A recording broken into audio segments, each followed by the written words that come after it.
Gloire au Père, au Fils et au Saint-Esprit, comme il était au commencement, maintenant et toujours, et dans tous les siècles des siècles, ainsi soit-il. J'ai décidé de faire cette vidéo pour ceux qui sont en recherche de la vérité et ceux qui la connaissent déjà, pour affermir leur foi. Moi-même, je suis catholique, mais cela peut nous arriver de nous poser des questions, voire de perdre la foi, et même dans des cas extrêmes, de nous convertir à une autre religion, si nous n'avons pas étudié la question. En effet, il existe différentes religions dans le monde, comme le judaïsme, l'islam, le protestantisme et différentes sectes protestantes, mais aussi d'autres que nous connaissons moins bien, comme l'hindouisme, le bouddhisme, etc. Comment savoir du coup quelle est la bonne religion, quelle est celle qui vient du bon Dieu? Ce que nous savons, c'est que dans la Bible, Dieu s'est manifesté à différents prophètes qui ont réalisé des prophéties, mais aussi des miracles pour prouver qu'il venait de Dieu. On le voit dans l'Ancien Testament avec Moïse, qui par la grâce de Dieu ouvre un passage à travers la mer, ou encore Élie, qui ressuscite un enfant en invoquant Dieu, ou encore Élisée, qui va ouvrir le Jourdain en deux, en frappant les eaux avec le manteau d'Élie. Le Nouveau Testament est aussi rempli de miracles que notre Seigneur Jésus-Christ réalise en son nom pour prouver sa divinité. Son premier miracle se déroule aux noces de Cana, avec la transformation de l'eau en vin. Il a aussi marché sur les eaux, chassé des démons, ressuscité des morts en son nom. Il est aussi mort sur la croix et ressuscité le 3e jour comme il l'avait annoncé. Après l'ascension de notre Seigneur Jésus-Christ et la mort des apôtres, est-ce que Dieu a continué de se manifester? Est-ce que les miracles ont cessé? Que nous dit la Bible? C'est ce que nous allons voir par la suite. Avant de commencer, il est bon de faire la différence entre un miracle et un prodige. La foi catholique stipule qu'un miracle est un signe adressé par Dieu. Le miracle dépasse les lois de la nature. Dieu accomplit des miracles dépassant notre intelligence. Les miracles existent pour montrer la proximité de Dieu à son Église. C'est pourquoi les prophètes accomplissaient des miracles en invoquant Dieu, afin de prouver qu'ils étaient des prophètes. Pour qu'il y ait un miracle, il faudra qu'il n'y ait aucune fraude, rien qui favorise le péché ou la mauvaise doctrine, rien qui puisse être interprété par les lois naturelles connues. Qu'en est-il des prodiges? Il faut savoir que les démons peuvent faire des prodiges ou des contrefaçons de miracles. On les reconnaîtra à différents signes. Ils ne peuvent pas faire de véritables miracles comme ressusciter des morts ou encore créer à partir de rien. Les prodiges du démon ne sont pas pour le bien, ils sont généralement contre la vraie doctrine. Ils ne peuvent le faire qu'avec la permission de Dieu, pour châtier l'orgueil des hommes, qui croient plus à ce que va dire un voyant qu'à ce que nous dit la Bible par exemple. Comme nous l'avons dit, la Bible est remplie de miracles. On peut alors se demander si Dieu se manifeste encore après la mort, la résurrection et l'ascension de notre Seigneur, ainsi qu'après la mort des apôtres. Est-ce que Dieu se manifeste encore pour nous montrer que la vraie religion est la religion catholique et pas une autre? Que nous dit la Bible? Est-ce que les miracles ont perduré? Regardons ce que nous dit la Bible. Notre Seigneur Jésus-Christ nous dit dans Marc, chapitre 16, versets 17-18 « Et voici les miracles qui accompagneront ceux qui auront cru. En mon nom, ils chasseront les démons. Ils parleront de nouvelles langues. Ils prendront les serpents. Et s'ils boivent quelques breuvages mortels, il ne leur fera point de mal. Ils imposeront les mains aux malades, et les malades seront guéris. » Fin de citation. Ce que nous dit notre Seigneur à travers ces versets, c'est vérifié par la suite. Je vais citer différents exemples de miracles qui se sont produits après la mort des apôtres. On le voit avec saint Benoît, patriarche des moines d'Occident, qui a vécu de 480 à 547 après Jésus-Christ. De son vivant, il a réalisé différents miracles. Notamment une fois, le diable fit tomber un pan de mur qui écrasa sous sa chute un pauvre novice. Saint Benoît se fit apporter le mort tout meurtri dans un sac, et ayant prié sur lui, le ressuscita.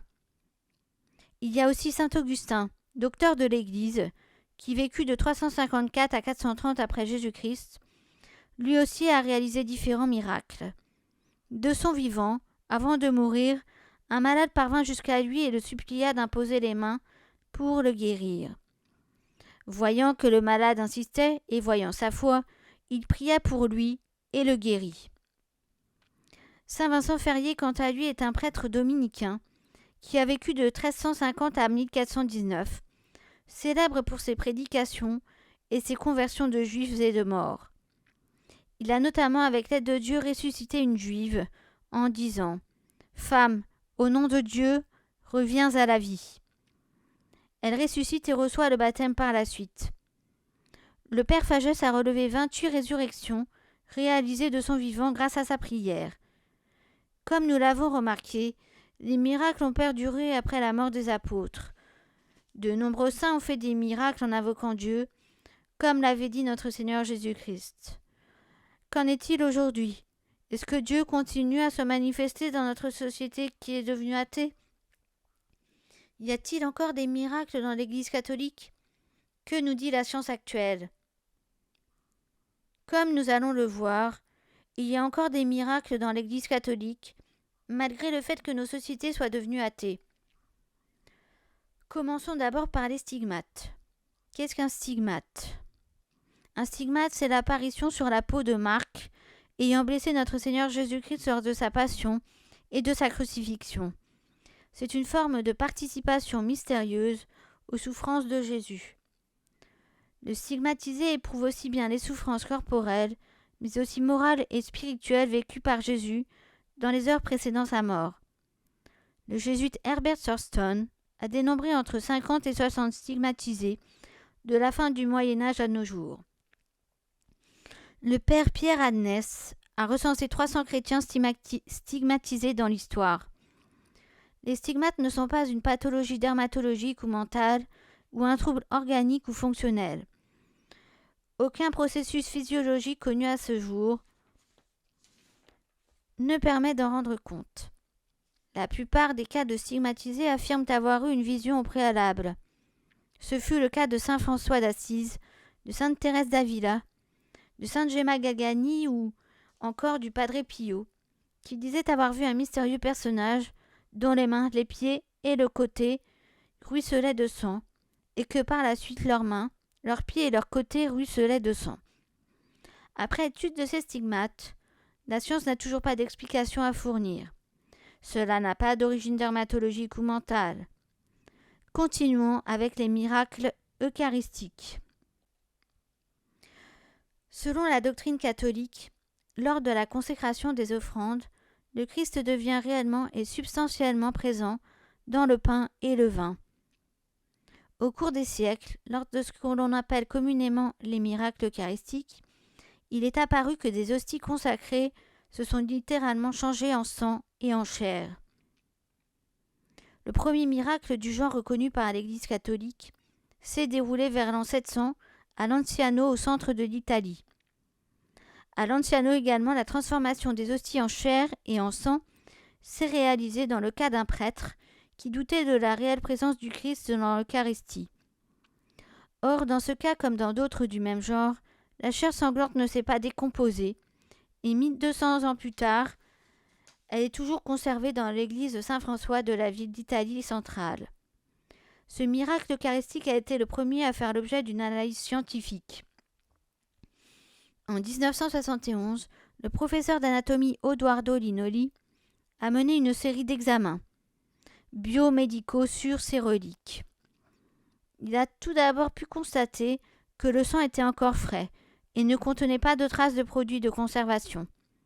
Il a démontré qu'il s'agissait bien de tissu cardiaque humain et que le sang était de groupe AB. En 1973, le Conseil supérieur de l'OMS a mis sur pied une commission chargée de vérifier les résultats du docteur Linoli. Les conclusions de l'étude de 15 mois ont été publiées en 1976 à Genève et à New York. Elles ont confirmé que les résultats du docteur Linoli étaient indiscutables et que le cas Lanciano était inexplicable sur le plan scientifique. Continuons avec les corps incorrompus. L'incorruptibilité est la conservation d'un cadavre le temps normal de corruption naturelle. C'est un fait contraire aux lois biologiques.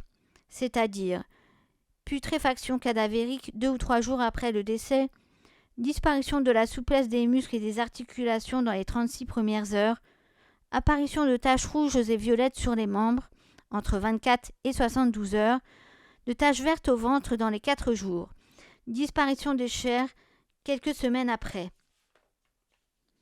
Ces cas d'incorruptibilité sont étrangers aux conditions d'inhumation et aux techniques de conservation artificielle des défunts. La durée de conservation des dépouilles est très variable de quelques semaines à plusieurs siècles. Plus de 300 cas ont été recensés depuis le IVe siècle. Prenons l'exemple de saint François Xavier, qui vécut de 1506 à 1552, dont le corps incorruptible fut reconnu. Sa dépouille fut exhumée à 8 reprises entre 1553 et 1932. À cette occasion, on ne peut manquer d'observer un état encore étonnant d'une partie du corps. Les médecins notent la disparition de la flexibilité des membres, la diminution de la taille et l'aspect momifié du cadavre. Il n'y a toujours pas à ce jour d'explication à ce miracle. Continuons avec les guérisons miraculeuses.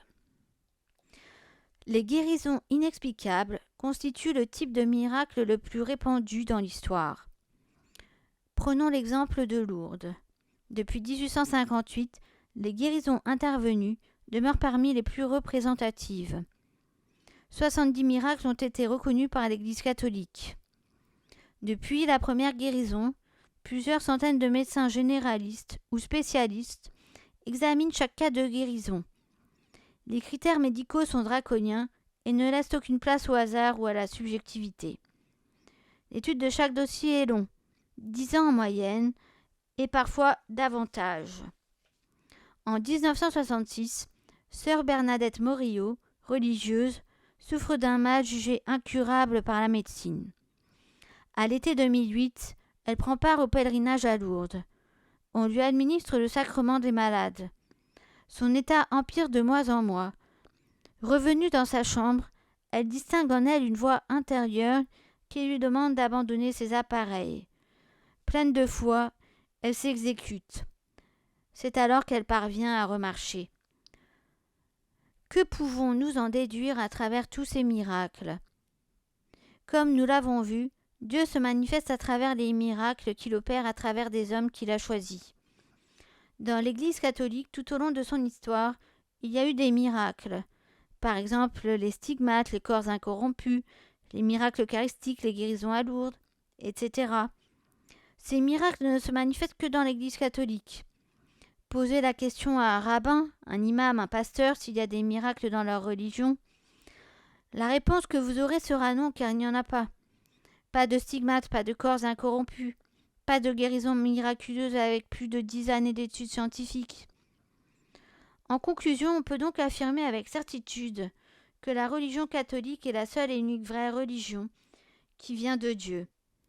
Pour approfondir le sujet, je vous invite à lire Enquête sur les miracles dans l'Église catholique de l'auteur Patrick Sbagliero. Cette vidéo s'achève. N'hésitez pas à la partager, à vous abonner à la chaîne ou encore à cliquer sur j'aime. Merci à vous pour votre écoute.